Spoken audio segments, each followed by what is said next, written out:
So this is Dr. Mohan Lakshmi, Professor and Head, Department of ECE from Rohini College of Engineering and Technology.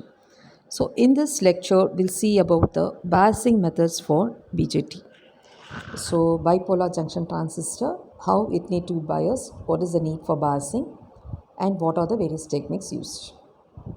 So on completion, the student will be able to describe the types of circuits that are used to establish DC biasing in a BJT. So you also will be able to explain the load line analysis in BJT. In the previous lecture, we have seen about the just what is load line, how it can be calculated. But the analysis aspect you can refer over here. Explain the transistor operating region. So biasing circuits of the BJT. So what are the basic biasing circuits available? So there are three types of circuits which is used to establish DC biasing in a BJT. So we are talking about the DC biasing.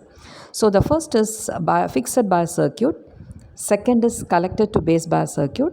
Third is voltage divider with self bias circuit, or it is called as a self bias. Again, it is again called as an emitter bias or emitter stabilized bias circuit. So we have three types. While designing all these types of biasing circuits, it is aimed to obtain Q point parameters. So that is base current, collector emitter voltage with respect to the Q points. So the first one is fixed bias. So this is the fixed bias. You can see here there is an AC input signal where you have a capacitor at the input side, and similarly at the output side you have a capacitor, and this is a common emitter configuration where we have the various voltages and currents indicated, and you have the resistor for the base as well as the resistor for the collector. We'll see in detail. So this one you call it as a base emitter loop. So whatever be the thing, so from the Kirchhoff's voltage law, so KVL, so this you can derive the expression, or you can write the expression which is with the satisfies the KVL, that is VCC minus IBRB. So you are taking in one direction and you are writing the expression minus VBE, so which will be equal to the 0. So when I solve it for a base current, so obviously from this I can write VCC minus VBE divided by RB.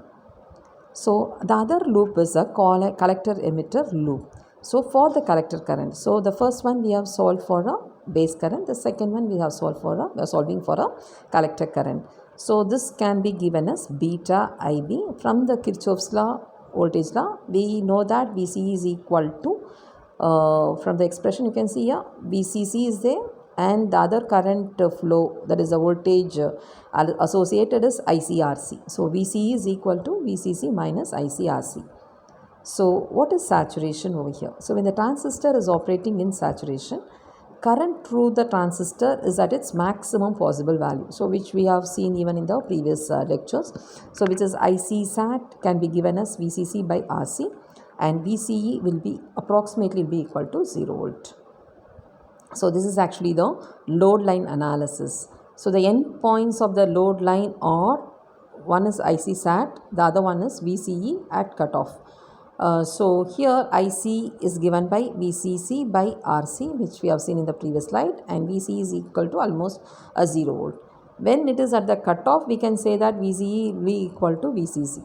So IC, in this case, it will be a 0 milliamp. So the end points of the load point is either IC sat or VC cutoff, and when we are going for an IC saturation, the voltage correspond to collector emitter will be 0 volt, whereas for the VC cutoff the IC will be 0. So the Q point is the operating point, which we have seen in the previous lecture, where the value of the RB sets the value of the IB, so which will set the value of VCE and IC in turn.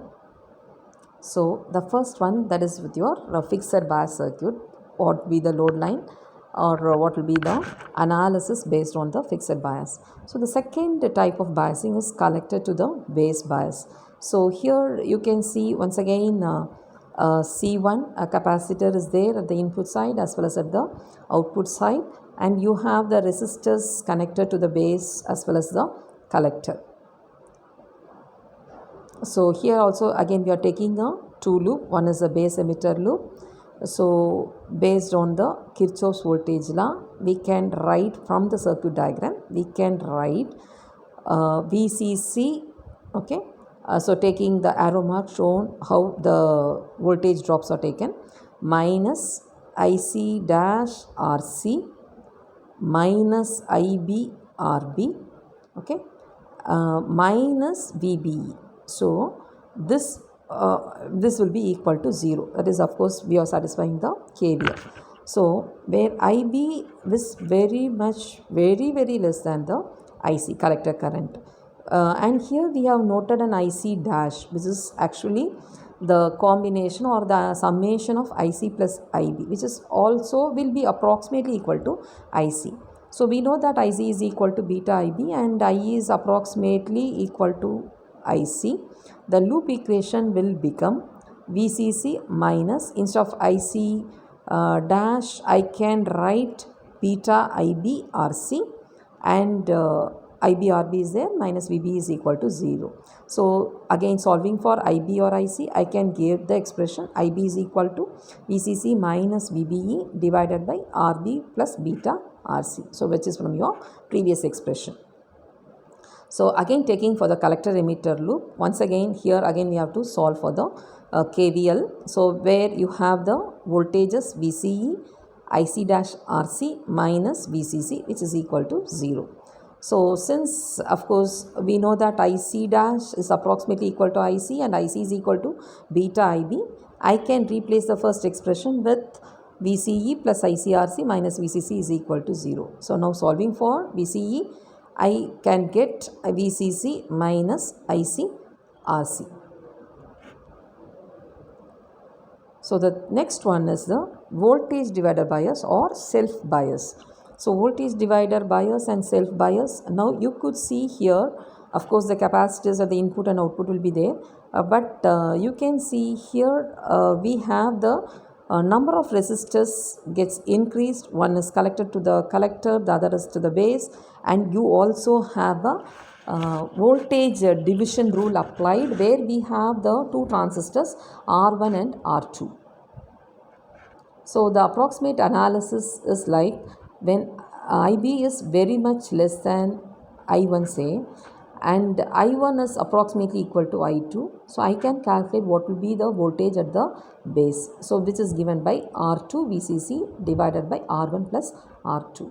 So where beta RE is very much greater than 10 times of the resistor connected, that is your R2, that is fixed, located or we have used for the voltage divider bias. So IE can be given by VRE, and of course V is equal to VB minus VBE. So from Kirchhoff's voltage law, I can write the expression for VCE as well as I can approximate IE is equal to IC.